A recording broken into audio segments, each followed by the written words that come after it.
हम चिरागों को बुझने से पहले नया चिराग जला लेंगे।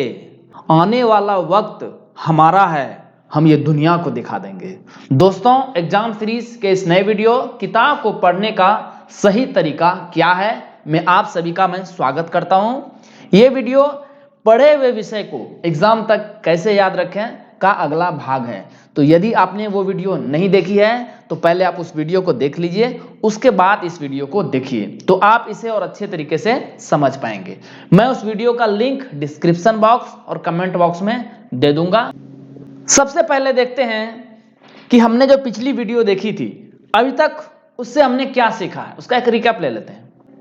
हमने देखा कि यदि हमें किसी भी विषय को एग्जाम तक याद रखना है तो बार बार उसका क्या करना पड़ेगा दोस्तों, रिवीजन करना पड़ेगा। बार बार उसका रिवीजन करना पड़ेगा। उसका रिवीजन का शेड्यूल मैंने दिया हुआ है, उसको जरूर फॉलो करना है। रिवीजन रिवीजन और बार बार रिवीजन, यही एक तरीका है जिससे कि आप कोई भी विषय को एग्जाम तक याद रख सकते हैं और अपना एग्जाम में अच्छा परफॉर्मेंस दे सकते हैं। उसके बाद हमने ये देखा यदि हमें रिवीजन करना है तो हमको नोट्स भी बनाने पड़ेंगे, क्योंकि बुक से रिवीजन करना काफी मुश्किल ही नहीं बल्कि नामुमकिन है, तो नोट्स तो बनाने ही पड़ेंगे। और हमने ये भी देखा यदि हमें नोट्स बनाने हैं तो हमें ये सीखना पड़ेगा कि किताब को पढ़ने का सही तरीका क्या होना चाहिए, what is the right way to study books. और आज हम इस वीडियो में इसी बात की चर्चा करने वाले हैं। वीडियो थोड़ा लंबा हो सकता है दोस्तों, क्योंकि इसमें एक चैप्टर को बहुत अच्छे से मैंने पढ़ के आपके सामने समझाया है, तो 35 से 40 मिनट का ये वीडियो रहने वाला है, तो थोड़ा सब्र रखिएगा, पैसेंस रखिएगा। किताब को पढ़ने से पहले दोस्तों हमें कुछ काम करने पड़ेंगे, वो क्या है? तो सबसे पहली बात यह है कि आप जिस भी एग्जाम की तैयारी कर रहे हैं उसका आपके पास सिलेबस जरूर होना चाहिए। आप उसका सिलेबस जरूर परचेज कर लीजिए या डाउनलोड कर लीजिए, जैसे भी हो सिलेबस उसका रखिए। उसके बाद पिछले वर्षों के प्रश्न पत्र आपको जरूर सॉल्व करने पड़ेंगे। प्रीवियस ईयर क्वेश्चन, ये दोनों सिलेबस और प्रीवियस ईयर क्वेश्चन, ये दोनों एक तरह से आईना है, आपको दिखा देंगे कि आपकी प्रेजेंट स्थिति कैसी है और आपको किस तरह के क्वेश्चंस एग्जाम में मिलने वाले हैं। तो ये दोनों बिल्कुल भी मिस नहीं करना है, सिलेबस और प्रीवियस ईयर क्वेश्चन। कम से कम नहीं तो 5 साल के पिछले वर्षों के प्रश्न पत्र आप जरूर देख लीजिए। उसके बाद जब आपने सिलेबस और क्वेश्चन पेपर देख लिया, उसके बाद बेस्ट बुक्स का चयन कर लीजिए। उसको सिलेबस के अनुसार कौन सा बेस्ट बुक्स होना चाहिए, क्योंकि यदि आपके पास बुक्स ही अच्छी नहीं रहेगी तो आप पढ़ाई कैसे करेंगे, अच्छा कंटेंट कैसे तैयार करेंगे। तो आपके पास अच्छी बेस्ट बुक होनी चाहिए। आइए इसे हम उदाहरण से समझते हैं। मान लेते हैं कि हम लोग सिविल सेवा की तैयारी करने वाले हैं, ठीक है, एक उदाहरण मैं ले रहा हूं, आप किसी भी एग्जाम के लिए अप्लाई कर सकते हैं। सिविल सेवा की तैयारी करनी है तो 2 इंपॉर्टेंट एग्जाम्स होता है, एक तो यूपीएससी कंडक्ट कराती है वो, ठीक है। तो यदि आप सिविल सेवा की तैयारी कर रहे हैं तो सिलेबस किसका देखना है कि यूपीएससी का सिलेबस देख लीजिए, और state PSC, state public service commission होता है, उसका भी वो भी एग्जाम निश्चित रूप से आप देंगे, ठीक है। तो उदाहरण के तौर पे मैं बीपीएससी ले सकते हैं, जेपीएससी ले सकते हैं, एमपीएससी, आप जिस भी राज्य में रहते हैं वहां के स्टेट पब्लिक सर्विस कमीशन का भी सिलेबस, तो यूपीएससी और अपने राज्य के पब्लिक सर्विस कमीशन का सिलेबस आप रखिए अपने पास। उसके बाद फिर प्रीवियस ईयर क्वेश्चन भी आपको देख लेने हैं, किसके, यूपीएससी के भी, चूंकि सिविल सेवा की तैयारी कर रहे हैं तो यूपीएससी के और स्टेट पीसीएस के सिलेबस आप देख लीजिए। उसके बाद सिलेबस के अनुसार बेस्ट बुक्स, आप बेस्ट बुक का चयन कीजिए। तो according to best book, according to syllabus जो यूपीएससी और स्टेट पीएससी की होती है, तो स्टैटिक सेक्शन में देखेंगे आप तो एनसीईआरटी से अच्छी कोई बुक नहीं है। एनसीईआरटी बेसिक बुक है, इससे शुरुआत करेंगे। इसके अलावा और भी बहुत सारी बुक हैं जो कि इस चैनल पे मैंने सजेस्ट किया हुआ है कि यदि आप बीपीएससी की तैयारी कर रहे हैं तो आपके पास कौन कौन सी बुक्स होनी चाहिए। तो हम इसे उदाहरण से समझते हैं कि इतिहास की किताब से, इतिहास की किताब का एक चैप्टर मैं आपके सामने पढ़ के सुनाने वाला हूं। तो एनसीईआरटी की इतिहास की किताब की कोई जोड़ नहीं है दोस्तों, हमें यही पढ़ना है, चाहे ओल्ड एनसीईआरटी ले लीजिए या न्यू एनसीईआरटी ले लीजिए। ओल्ड एनसीईआरटी लेते हैं तो 11 और 12 की आपको 3 बुक्स पढ़नी है, एंसेंट, मेडाइवल और मॉडर्न। और यदि आप न्यू एनसीईआरटी लेते हैं तो पतली पतली सी बुक है, क्लास 6 से क्लास 12 की सारी बुक्स हमको पढ़ जानी है। बुक पढ़ने से पहले यह काम जरूर करें कि पढ़ने के लिए एक शांत जगह का चयन करना है, वहां पर कोई शोर शराबा नहीं होना चाहिए, किसी भी तरह की आवाज बहुत ज़्यादा तेज आवाज़ नहीं होनी चाहिए। कोशिश कीजिए कि शांत जगह हो, आप अलग रूम में रूम बंद करके आराम से उसको आप पढ़ाई कीजिए। उसके बाद जितने भी डिस्ट्रैक्शंस होते हैं किताब को पढ़ने के दौरान उसको दूर करना है। जैसे मोबाइल है सबसे बड़ा डिस्ट्रैक्शन आजकल के ज़माने में, उसको या तो स्विच ऑफ कर दीजिए या इसको साइलेंट मोड में कर लीजिए। डेटा तो जरूरी ऑफ कर लीजिए, अदरवाइज क्या होगा, पढ़ाई करेंगे आप, आपके पास व्हाट्सएप का कोई नोटिफिकेशन आएगा, किसी दोस्त ने आपको मैसेज कर दिया, फेसबुक का नोटिफिकेशन आ जाएगा, तो वो सब वो डेटा ऑफ कर देंगे तो वो सब परेशानियों से हम बच जाएंगे। टेलीविजन सबसे बड़ा डिस्ट्रैक्शन होता है, इसको भी दूर करना है। तो व्हाट्सएप नहीं चलानी है, फेसबुक नहीं चलानी है, टीवी नहीं करनी है और डेटा का भी इस्तेमाल उसमें नहीं करना। सिर्फ फोकस हमारा बुक्स पर होगा, जो भी किताब हम चयन करेंगे उसको बुक्स पर होगा, वही पढ़नी है और टेबल पर वही किताब होनी चाहिए। उसके अलावा दूसरी किताब है उसको सबको दूर कर दीजिए, सिर्फ वही किताब जो आप पढ़ने वाले हैं, ये काम कीजिए आप। तो आइए इतिहास की एक किताब लेते हैं। आपके सामने दो तस्वीर दिख रही होगी, एक है न्यू एनसीईआरटी, एक है ओल्ड एनसीईआरटी। ये है नई एनसीईआरटी और ये है ओल्ड एनसीईआरटी। तो मैंने सजेस्ट किया था जो भी बीपीएससी की तैयारी कर रहे हैं कि आप ओल्ड एनसीईआरटी लीजिए क्लास 11 से 12, लेकिन ये बुक हर जगह उपलब्ध नहीं है। तो दोनों में से कोई एक किताब पढ़नी है। सुविधा के दृष्टिकोण से मैं एक न्यू एनसीईआरटी ले रहा हूं उदाहरण के रूप में। मैं इसके पहले चैप्टर को आपके समक्ष प्रस्तुत कर रहा हूं, आप ध्यान से देखिएगा कि कैसे पढ़ाई करनी है इस चैप्टर की। मैंने जानबूझकर वीडियो की स्पीड थोड़ी स्लो रखी है ताकि सभी को आसानी से समझ में आ जाए। आइए अब किताब पढ़ना शुरू करते हैं। एनसीईआरटी क्लास 6 की हिस्ट्री का पहला अध्याय है क्या, कब, कहां और कैसे। इसमें हम लोग सबसे पहले देखेंगे कौन कौन से हमारे पास हाइलाइटर होने चाहिए। एक पेन रखिए ब्लू कलर का और 4 रंग के आप हाइलाइटर रखिए। येलो कलर का जो हाइलाइटर होगा, जैसे जहां पे भी क्या वाला कंसेप्ट आएगा उसको येलो वाले से हम लोग हाईलाइट करेंगे, आगे हम लोग देखेंगे बुक में। उसके बाद कहां आएगा, कहां आएगा तो उसको करना है हमको ग्रीन से।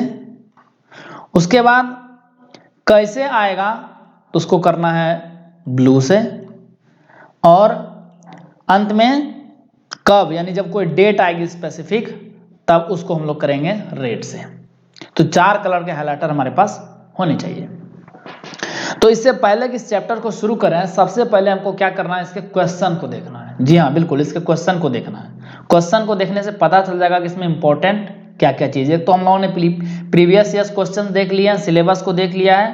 क्वेश्चन में इंपॉर्टेंट क्या है तो आप देखेंगे कि क्वेश्चन में देखिए नर्मदा घाटी है ना, मगध, गारो पहाड़ियाँ, सिंधु तथा उसकी सहायक नदियाँ, गंगा घाटी, ये सारे इंपॉर्टेंट कीवर्ड्स हैं जिस पर फोकस करना है। कृषि का आरंभ, ठीक है, सिंधु सभ्यता के प्रथम नगर, ये एक डेट के रूप में दिया गया है। सिंधु घाटी सभ्यता इसमें नहीं हम लोग स्टडी करेंगे।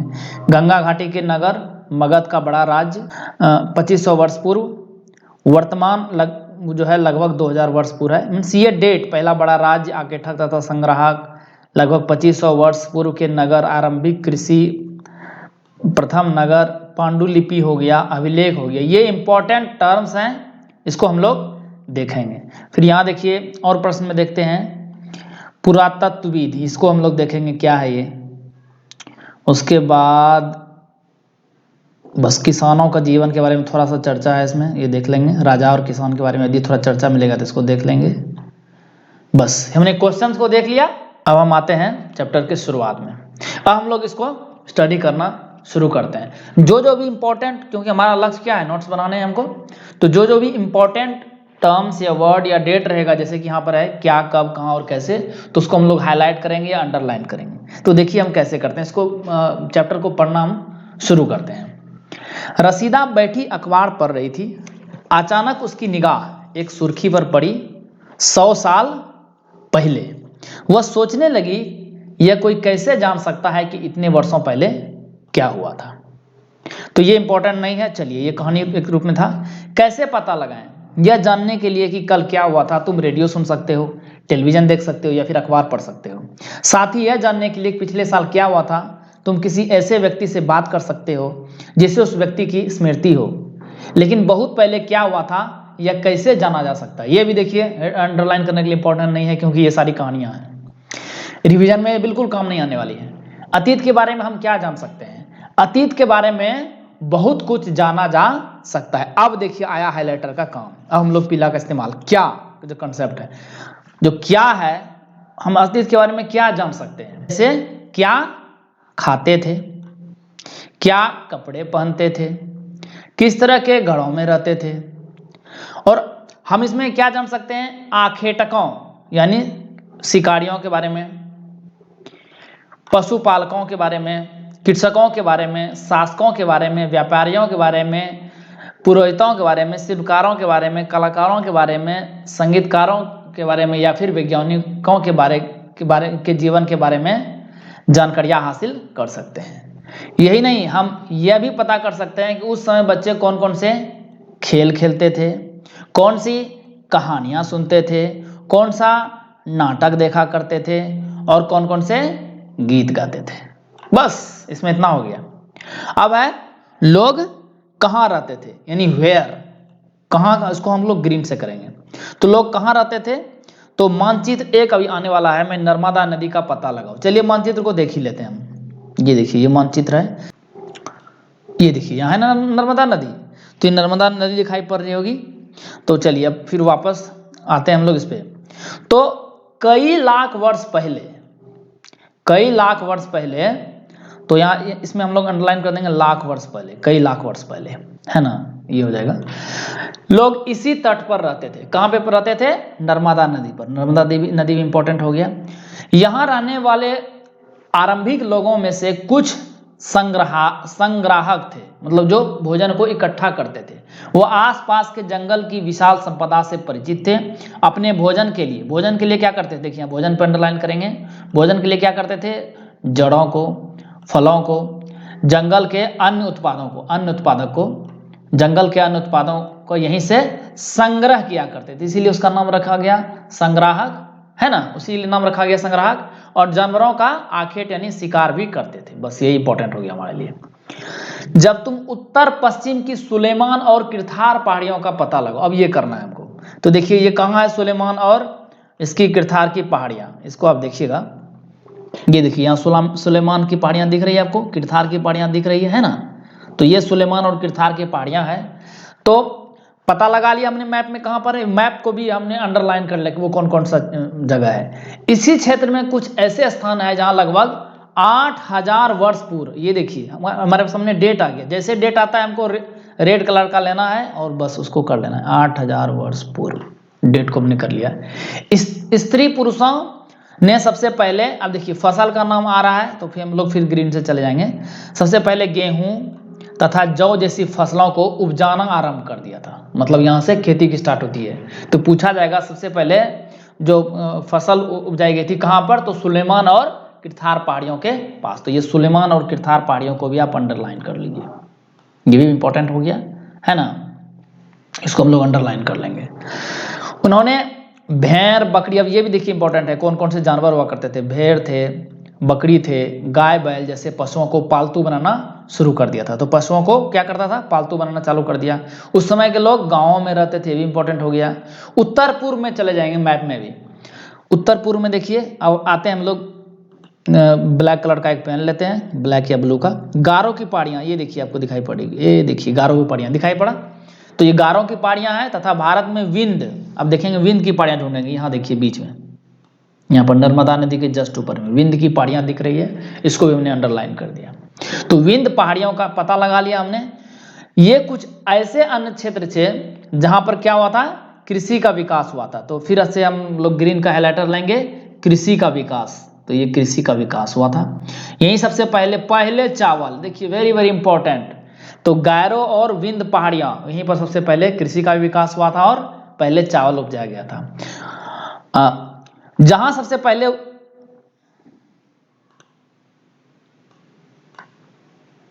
कृषि का विकास हुआ था और जहां सबसे पहले चावल उपजाया गया था, वह जगह कौन सा था? देखिए यहां पर जहां सबसे पहले चावल उपजाया गया था वह स्थान विंध्य के उत्तर में थे। विंध्य के उत्तर में क्या था? चावल उपजाया गया था। ये इंपॉर्टेंट हो गया यहां पर, है ना। अब आगे चलते हैं हम लोग। मानचित्र पर सिंधु तथा उसकी सहायक नदियों का पता लगाने का प्रयास करो। तो हम लोग देखते हैं सिंधु और उसकी सहायक नदियां कहाँ पर है। फिर से हम लोग वो पेन लेते हैं। तो देखिए ये सिंधु नदी है दिखाई पड़ रहा है, इसकी सहायक नदियां देखिए झेलम, ये सारी सहायक नदियां इसकी हो गई, ये यहाँ पे। तो इस तरह से अंडरलाइन कर दीजिए इसको। झेलम नदी, चेनाब नदी, रावी नदी, व्यास नदी और सतलुज नदी, ये 5 नदी हैं और एक सिंधु नदी हो गया। तो सिंधु और सहायक नदियां इसकी हो गई। अब आगे देखते हैं, हमने मैप में देख लिया। सहायक नदियां किनको कहते हैं? सहायक नदियों का इसमें परिभाषा भी लिखा हुआ है, आप सभी लोग जानते ही हैं इसको, कि वे नदियां जो एक बड़ी नदी में मिल जाती है। तो सहायक नदियां किसको कहेंगे? सहायक नदियां उसको कहेंगे जो एक बड़ी नदी में मिल जाती है, बस इतने याद रखिए इसको। अब आया डेट, जैसे डेट आया तो हम लोग रेड कलर का लेंगे। लगभग 4700 वर्ष पूर्व, ये डेट हमने बिल्कुल रेड कलर से अंडरलाइन। फिर हम लोग ग्रीन में चले आएंगे। इन्हीं नदियों के किनारे कुछ आरंभिक नगर फले फूले थे। सबसे पहले आरंभिक नगर कहाँ आए थे? तो ये सिंधु नदी की, सिंधु और उसकी सहायक नदियों में। तो सिंधु नदी को भी हम अंडरलाइन करेंगे, ठीक है। सिंधु और सहायक नदी हो गया, सिंधु और सहायक नदी हो गया। अब गंगा और उसकी सहायक नदियां, अब गंगा भी है और उसकी सहायक नदियों के किनारे तथा समुद्र तटवर्ती इलाकों में नगरों का विकास लगभग 2500 वर्ष पूर्व हुआ था। तो फिर से डेट आया, डेट जैसे आया हम रेड से उसको अंडरलाइन कर देंगे, 2500 वर्ष पूर्व, ठीक है। तो हम लोग मानचित्र में देखते हैं इसको कि ये कहां पर है। तो सिंधु नदी देख चुके थे हम लोग, और गंगा नदी, ये देखिए गंगा नदी और इसकी सहायक नदी आपको दिखाई पड़ रही होगी मानचित्र में। देखिए इसको हम लोग हाईलाइट अंडरलाइन करते हैं ब्लू या ब्लैक पेन से। तो गंगा नदी ये दिख रही होगी, ये वाला जो एरिया हो गया, ये जो पूरा एरिया हो गया, इस एरिया की बात हो रही है, गंगा नदी और उसकी सहायक नदियों के बीच में। तो इसको हमने कर लिया है। अब हम क्या करेंगे, फिर से आते हैं ग्रीन कलर के हाइलाइटर से।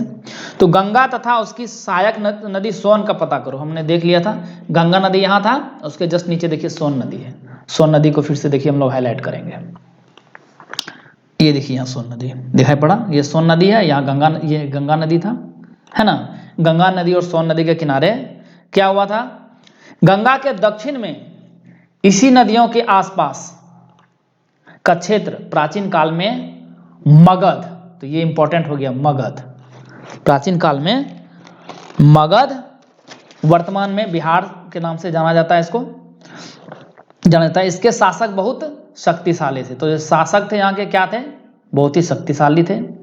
उन्होंने एक विशाल राज्य, ये भी इंपॉर्टेंट हो गया, विशाल राज्य स्थापित किया है। देश के अन्य में भी ऐसे राज्यों की स्थापना की गई, लेकिन मगध ज्यादा इंपॉर्टेंट हो गया। तो इसमें सहायक नदी सोन भी हम लोगों ने अंडरलाइन कर दिया है, ठीक है। गंगा और उसकी सहायक नदी सोन हो गया। गंगा तो ऑलरेडी हम कर चुके थे, यहाँ पे गंगा किया हुआ ऑलरेडी, तो सिर्फ सोन नदी का हमने लोगों ने सदैव उपमहाद्वीप के एक हिस्से से दूसरे हिस्से तक यात्रा की। अब लोग यात्रा भी करते थे, ये इंपॉर्टेंट हो गया। यहाँ पर लोग क्या करते थे? यात्रा भी करते थे। कभी कभी हिमालय जैसे ऊंचे पर्वतों, पहाड़ियों, रेगिस्तान, नदियों तथा समुद्रों के कारण जो यात्रा होती थी जोखिम बड़ी होती थी। फिर भी ये यात्रा उनके लिए संभव नहीं थी। अतः कभी लोग काम की तलाश में, अब यात्रा क्यों करते थे? अब देखिए ये इंपॉर्टेंट क्या हो गया, किस लिए यात्रा करते थे? तो काम की तलाश में। तो कभी प्राकृतिक आपदा आ गया, है ना, प्राकृतिक आपदाओं के कारण हो गया, एक जगह से दूसरे जगह जाना पड़ता था। कभी कभी सेनाएं दूसरे क्षेत्र पर विजय हासिल करने के लिए। तो कभी कभार अतिरिक्त व्यापारी, कभी काफले में, तो व्यापारी व्यापार के कारण भी होता था, व्यापारी भी जाते थे। कभी जहाजों में अपने साथ मूल्यवान वस्तुएं लेकर एक स्थान से दूसरे स्थान पर जाते थे। धार्मिक गुरु होते थे, लोगों को शिक्षा देने के लिए या सलाह देने के लिए क्या करते थे? एक गांव से दूसरे गांव तथा एक कस्बे से दूसरे कस्बे, गांव और कस्बे हो गया, जाया करते थे। कुछ लोग नए और रोचक स्थानों को खोजने की चाह में, तो ये खोज भी होते थे, खोज भी होता था उसमें, खोज की चाह में क्या चीज? नए और रोचक स्थानों को खोजने में उत्सुकतावश भी यात्रा करते थे। इन सभी यात्राओं से लोगों को एक दूसरे के विचारों को जानने का अवसर मिला। तो यदि आपसे पूछा जाए पुराने जमाने के लोग यात्रा क्यों करते थे, तो ये सारे कारण हो गए इसके पीछे। काम की तलाश में, प्राकृतिक आपदाओं के कारण सेनाएं दूसरे क्षेत्रों पर विजय हासिल करने के लिए, व्यापारी होते थे, जहाजों में जाते थे, और धार्मिक गुरु। तो देखिए इसमें से कुछ जो इंपॉर्टेंट चीज है वो हमने अंडरलाइन कर लिया या हाईलाइट कर लिया। आज लोग यात्राएं क्यों करते हैं, ये तो आपको बताना है। आज क्यों यात्राएं करते हैं, आज यात्रा का बहुत सारा पर्पस है, वो इसमें हम लोग चर्चा नहीं करेंगे इसकी। अब मानचित्र 1 को देखना है। पहाड़ियां, पर्वत और समुद्र इस उपमहाद्वीप की प्राकृतिक सीमा का निर्माण करते हैं। फिर से देखिए मैप को देखते हैं। पहाड़ियां हैं इस तरफ समुद्र भी है ना, ये मैप में कह रहा है देखने के लिए। पहाड़ियां हैं, पर्वत है और समुद्र इस उपमहाद्वीप की प्राकृतिक सीमा का निर्माण करते हैं। हालांकि लोगों के लिए इन सीमाओं को पार करना आसान नहीं था। जिन्होंने ऐसे चाहा वैसा कर सके, वे पर्वत की ऊंचाइयों को छू सके तथा गहरे समुद्रों को पार कर सके। उपमहाद्वीप के बाहर से भी कुछ लोग यहाँ आए और यहीं बस गए। लोगों के इस आवागमन ने हमारी सांस्कृतिक परंपराओं को समृद्ध किया। कई सौ वर्षों से लोग पत्थर को तराशने, संगीत रचने और यहाँ तक कि भोजन बनाने के नए तरीकों के बारे में एक दूसरे के विचारों को अपनाते रहे। ये इंपॉर्टेंट नहीं है इसके लिए। अब है देश का नाम। तो अपने देश के लिए हम प्राय इंडिया तथा भारत जैसे नामों का प्रयोग करते हैं। तो इंडिया शब्द कैसे बना, इसकी चर्चा इसमें है। तो इंडिया शब्द इंडस शब्द से निकला। इंडिया शब्द इंडस से निकला है, जिसे संस्कृत में क्या करते हैं, सिंधु कहा जाता है। अपने एटलस में ईरान और यूनान का पता करो। आप ज्योग्राफी में देख सकते हैं, एटलस यदि आपके पास होगा तो ईरान और यूनान आपको उसमें मिल जाएगा। लगभग 2500 वर्ष पूर्व, फिर से आया रेड, जैसे डेट आया उसको रेड कीजिए। 2500 वर्ष पूर्व उत्तर पश्चिम की ओर से आने वाले ईरानियों और यूनानियों ने सिंधु को क्या कहा, सिंधु को क्या कह दिया भाई, सिंधु को कह दिया हिंदोस अथवा इंदोस। और इस नदी में के पूर्व में स्थित जो भूमि प्रदेश है उसी को क्या कह दिया, इंडिया कह दिया। भारत नाम का प्रयोग उत्तर पश्चिम में रहने वाले लोगों के एक समूह के लिए किया जाता था, जो भारत का नाम। इसका उल्लेख संस्कृत की आरंभिक कृति ऋग्वेद में मिलती है। तो ऋग्वेद में मिलती है। अब आइए डेट आया, डेट जैसे आया हम रेट पे चले गए। लगभग 3500 वर्ष पुरानी है ना। बाद में इसका प्रयोग देश के लिए होने लग गया। तो इसका अब हमको पता चल गया कि इंडिया शब्द का इस्तेमाल इंडस से हुआ है और कैसे कैसे हुआ, इसमें सारा डिटेल पता चल गया। अब आते हैं अतीत के बारे में कैसे जाना है। तो अतीत के बारे में हम कैसे जानेंगे, तो अब आते हैं हम लोग ब्लू कलर का, क्योंकि यहाँ पर कैसे हो गया। तो कैसे को हम लोग क्या करेंगे, ब्लू कलर से करेंगे। तो अतीत की जानकारी हम कई तरह से प्राप्त कर सकते हैं। इनमें से एक अतीत में लिखी हुई पुस्तकों को ढूंढना और पढ़ना है। ये पुस्तकें हाथ से लिखी होने के कारण पांडुलिपि कही जाती थी। तब देखिए पांडुलिपि क्या होता है, इसको देखते हैं। अंग्रेजी में पांडुलिपि के लिए जो प्रयुक्त होने वाला शब्द है उसको कहते हैं मैनूस्क्रिप्ट। लैटिन में जो मेनू है, ये मेनू से बना है, इसका अर्थ होता है हाथ।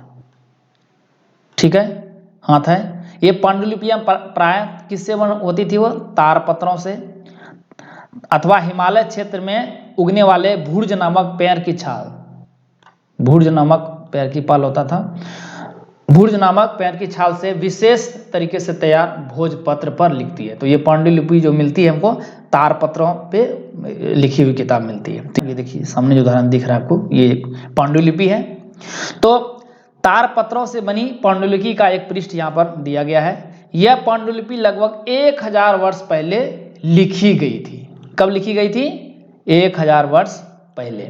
किताब बनाने के लिए तार के पत्तों को काटकर उसमें अलग अलग हिस्सों को एक साथ बांध दिया जाता था। तो तार के पत्तों का इस्तेमाल होता था, है ना, एक साथ बांध जाता था। भूर्ज पेड़ की छाल से बनी ऐसी एक पांडुलिपि को तुम यहाँ देख सकते हो, यहाँ उदाहरण के रूप में देख सकते हैं। अब आगे बढ़ते हैं। इतने वर्षों में इनमें से कई पांडुलिपियों को कीड़ों ने खा लिया था तथा कुछ नष्ट कर दी गई। फिर भी ऐसी कई पांडुलिपियां आज भी उपलब्ध है। प्राय ये पांडुलिपियां कहाँ मिलती है, मंदिरों और विहारों में प्राप्त होती है। इन पुस्तकों में धार्मिक मान्यताओं व व्यवहारों, राजाओं के जीवन, औषधियों तथा विज्ञान सभी की चर्चा मिलती है। तो इसमें इस पांडुलिपि में क्या मिलता है हमको, इसमें मिलता है धार्मिक मान्यता और व्यवहार, राजाओं का जीवन, औषधियों तथा विज्ञान की चर्चा मिलती है। सभी विषय की मिलती है। विषयों की चर्चा मिलती है। इसके अतिरिक्त हमारे यहाँ महाकाव्य, कविताएं, नाटक भी है। इसमें से कई तो संस्कृत में लिखे हुए मिलते हैं, इसमें से कई संस्कृत में लिखे हुए मिलते हैं हमको, जबकि अन्य प्राकृत और तमिल में भी मिलते हैं। प्राकृत भाषा का प्रयोग आम लोग के लिए किया जाता था। आम लोग, प्राकृत मीन्स आम लोग, ठीक है। हम अभिलेखों का भी अध्ययन करते हैं। अभिलेख क्या होता है भाई, इसको देख लेते हैं। अभिलेखों का भी अध्ययन करते हैं हम लोग। तो अभिलेख किसको कहते हैं? ऐसे लेख पत्थर अथवा धातु जैसी अपेक्षाकृत कठोर सतहों पर उत्कीर्ण किए हुए मिलते हैं, ठीक है। तो ऐसे लेख कहाँ मिलेंगे हमको? पत्थर और धातु जैसे अपेक्षाकृत कठोर सतहों पर उत्कीर्ण किए हुए मिलते हैं। कभी कभी शासक अथवा अन्य लोग अपने आदेशों को इस पर उत्कीर्ण करवाते थे। तो शासक इस्तेमाल करते थे। शासक क्या करते थे? आदेश देते थे इस पर, ठीक है, ताकि लोग उसे पढ़ सकें। लोग उसको क्या कर सकें? देख सकें, पढ़ सकें और उसका पालन कर सकें। तो राजाओं द्वारा ये काम होता था। कुछ अन्य प्रकार के अभिलेख भी मिलते हैं जिसमें राजाओं तथा रानियों सहित अन्य स्त्री पुरुषों ने भी अपने कार्यों के विवरण उत्कीर्ण किए हैं। तो राजाओं ने भी किए हैं, रानियों ने किए हैं और अन्य स्त्री पुरुषों ने भी इसको किया हुआ है। उदाहरण के लिए प्राय शासक लड़ाइयों में अर्जित विजयों का लेखा जोखा रखते थे। कितनी लड़ाइयाँ जीती है, किस लड़ाई की डिटेल्स वगैरह इसमें खुदी होती। तो शासक क्या करते थे? लड़ाइयों में अर्जित विजयों का लेखा जोखा किस में रखते थे? ये रखते थे अभिलेखों में, ठीक है। ये एक अभिलेख का एग्जाम्पल दिया गया है। ये तस्वीर एक दिखाई पड़ रही होगी आपको। तो ये जो तस्वीर सामने दिख रही है, ये अभिलेख है एक। तो यह लगभग कितना साल पुराना अभिलेख है? ये देखिए, इसमें चर्चा की गई, ये लगभग 2500 वर्ष पुराना है। यह अभिलेख वर्तमान में, ये वेरी वेरी इंपॉर्टेंट है, देखिए, वर्तमान में अफगानिस्तान के कंधार से प्राप्त हुआ है।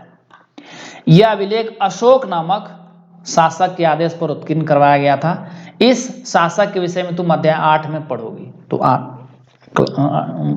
चैप्टर 8 में हम लोग उसको पढ़ेंगे। इसमें सिर्फ इतना ही जान लेना है। जब हम कुछ लिखते हैं तब हम किसी लिपि का प्रयोग करते हैं। जब भी लिखते हैं तो लिपि का प्रयोग होता है, ठीक है। लिपि का प्रयोग होता है लिखने के समय। तो लिपियां अक्षरों अथवा संकेतों से बनी होती हैं।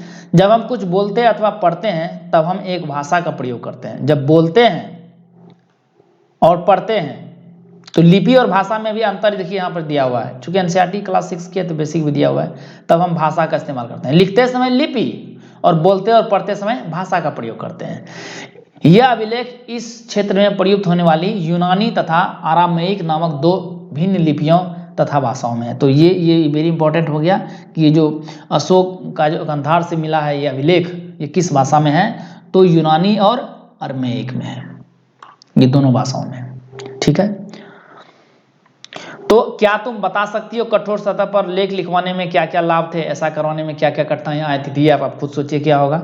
इसके अतिरिक्त अन्य कई वस्तुएं अतीत में मिली और प्रयोग में लाई जाती थी। ऐसी वस्तुओं का अध्ययन करने वाला व्यक्ति क्या पुरातत्वविद कहलाता है। तो इसमें देखिए एक कंसेप्ट आ गया, पुरातत्वविद। तो पुरातत्वविद कौन होते हैं?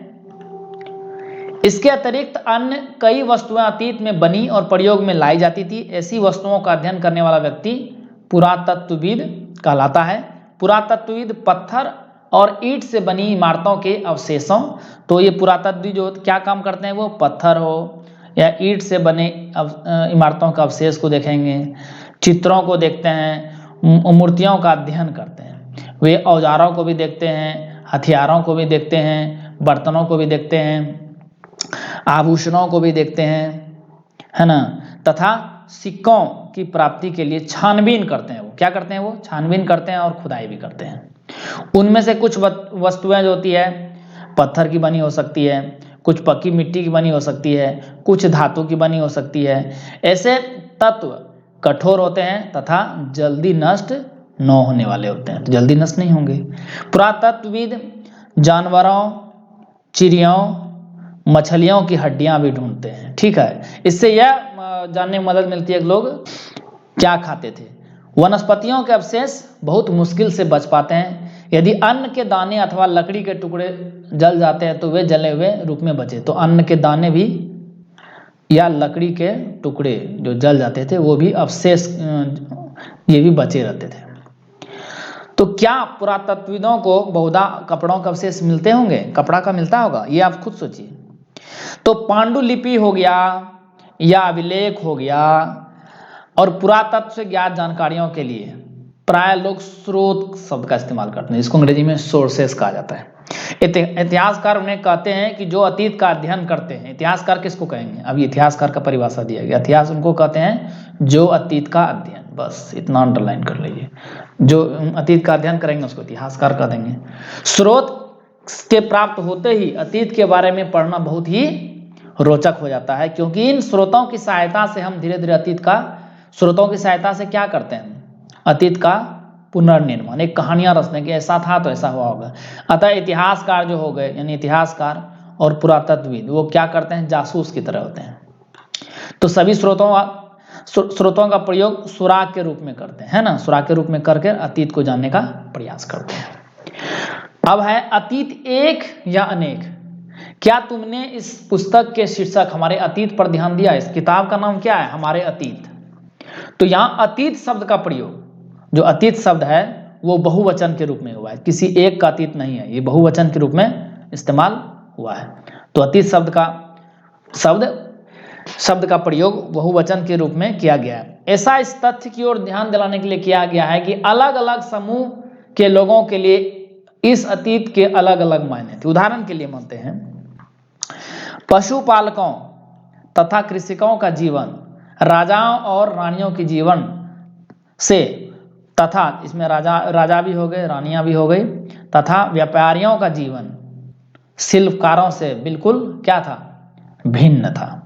मतलब जो पशुपालक होंगे और कृषक होंगे उसका जीवन अलग था, राजा और रानी का उसका जीवन अलग हुआ करता था, और व्यापारी का जीवन, शिल्पकार का जीवन हो गया, ये अलग अलग जीवन होता था। तो जैसा हम आज भी देखते हैं, उस समय भी देश में अलग अलग हिस्सों में लोग अलग अलग व्यवहारों और रीति रिवाजों का पालन करते थे।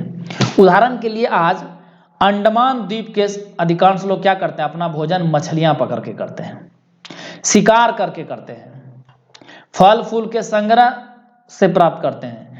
इसके विपरीत शहरों में रहने वाले लोग खाद्य आपूर्ति के अन्न के लिए अन्य व्यक्तियों पर निर्भर करते हैं। इस तरह के भेद अतीत में भी विद्यमान थे। अभी जैसे देखते हैं तो अतीत से वर्तमान की तुलना की गई है।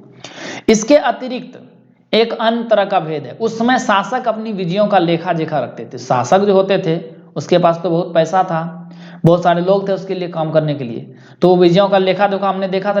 यही कारण है कि हम उन शासकों तथा उनके द्वारा लड़ी हुई लड़ाइयों के बारे में काफी कुछ जानते हैं, क्योंकि वो लेखा जोखा रखते थे ना। जबकि शिकारी हो गए, मछुआरे हो गए, संग्राहक हो गए, कृषक हो गए, पशुपालक हो गए, जैसे आम आदमी प्राय अपने कार्यों का लेखा जोखा नहीं रखते थे।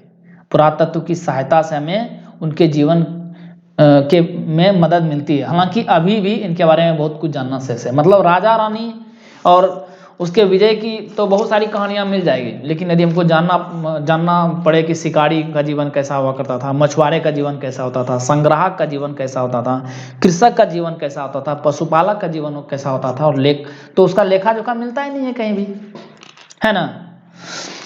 अब हम आते हैं तिथियों का। तिथियों का क्या मतलब होता है, हम लोगों ने तिथियों की भी चर्चा की थी, इसमें उसकी भी चर्चा की है। तो जैसे 2000 या इसी प्रकार का कोई वर्ष, जैसे अभी 2019 चल रहा है, तो वहां पर इसमें सीधा सीधी है, इसको पढ़िएगा तो पता चलेगा कि यहाँ 200 वर्ष करने का मतलब हो गया, 200 वर्ष करने का तात्पर्य है ईसा मसीह के जन्म के 2000 वर्ष बाद है। ठीक है, ईसा मसीह के जन्म के पूर्व की सभी तिथियां को ईसा के पहले कहा जाता है, यानी बीसी और एडी का कंसेप्ट, जन्म के पूर्व हो गया कि सभी तिथियों को क्या कहा जाता है, ईसा पूर्व कहा जाता है। इस प्रकार से 2000 को हम अपना आरंभिक बिंदु मानते हुए वर्तमान से पूर्व की तिथियों का उल्लेख करेंगे। बस इतना ही था इसमें इंपॉर्टेंट। अब आते हैं बीसी और एडी की चर्चा की गई है। तो बीसी है, बीसी को ईसा पूर्व कहते हैं हिंदी में, जिसका मतलब होता है बिफोर क्राइस्ट, यानी ईसा पूर्व। ठीक है, और उसी प्रकार से एडी होता है,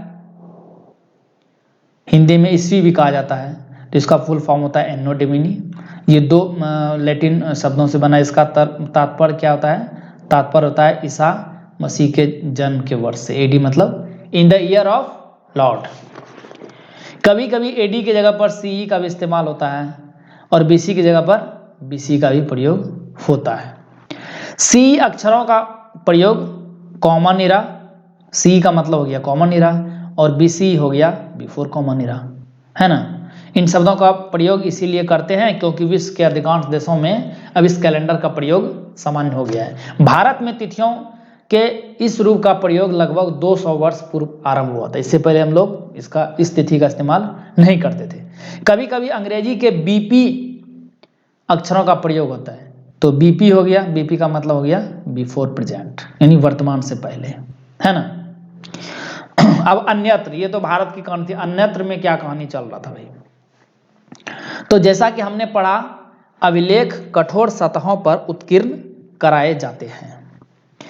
इसमें से कई अभिलेख कई सौ वर्ष पूर्व लिखे गए थे। सभी अभिलेखों में तिथियों और भाषाओं का प्रयोग हुआ है। समय के साथ साथ अभिलेखों में प्रयुक्त भाषाओं तथा लिपियों में बहुत बदलाव आ चुका है। विद्वान यह कैसे जान पाते हैं कि क्या लिखा था? इसका पता अज्ञात लिपि का अर्थ निकालने की एक प्रक्रिया द्वारा लगाया जा सकता है। इस प्रकार से अज्ञात लिपि को जानने की एक प्रसिद्ध कहानी उत्तरी अफ्रीका के देश मिस्र में मिलती है। अब मिस्र की कहानी यहाँ पर आती है। मिस्र में मिल रहा है, मिस्र में मिल रही है। तो लगभग कितना वर्ष पूर्व ये बात है? जैसे डेट है हम रेट से करेंगे, लगभग 5000 वर्ष पूर्व। यहाँ क्या रहते थे? वहाँ पे राजा रानी रहते थे। वहाँ पे राजा रानी रहा करते थे मिस्र में। तो ये देखिए 2 स्क्रिप्ट लिखा हुआ है। मिस्र के उत्तरी तट पर रोसेट्टा नाम का एक कस्बा है, रोसेट्टा नाम का एक जगह है।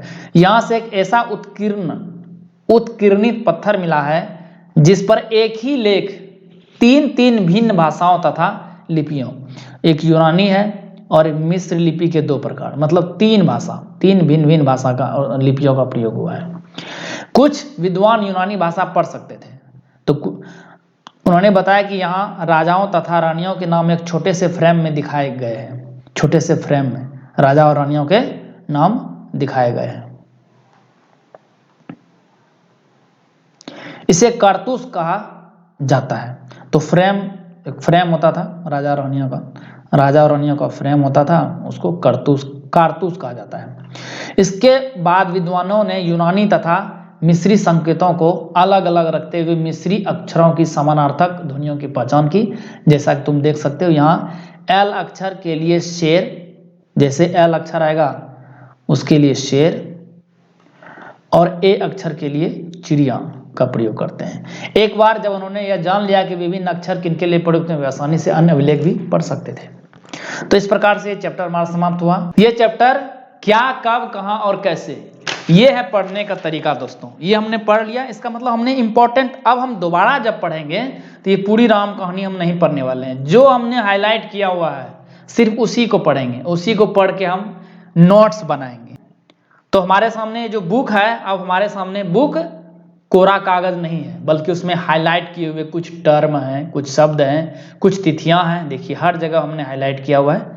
Very very important. अब आप देखेंगे इसको ध्यान से, इसको गौर से देखिएगा तो आपको लगेगा कि लगभग 25 से 30% ही वर्ड हमने हाईलाइट किए हुए हैं। सभी को हाईलाइट नहीं किया, जो इंपॉर्टेंट है उसी को हाईलाइट किया हुआ है। देखिए इस तरह से आपके सामने एक बुक आएगी। हमने एनसीईआरटी क्लास 6 का पहला चैप्टर अभी खत्म किया है। अब अगला चरण होगा नोट्स कैसे बनाएं, और इसकी चर्चा हम लोग अगले सप्ताह आज ही के दिन बुधवार को करेंगे। तब तक के लिए टेक केयर। यदि आपको वीडियो अच्छा लगा तो लाइक कीजिए, दोस्तों के बीच में शेयर कीजिए ताकि ये बेनिफिट्स और भी लोगों तक पहुंच सके। वीडियो देखने के लिए बहुत बहुत धन्यवाद। सी यू सून।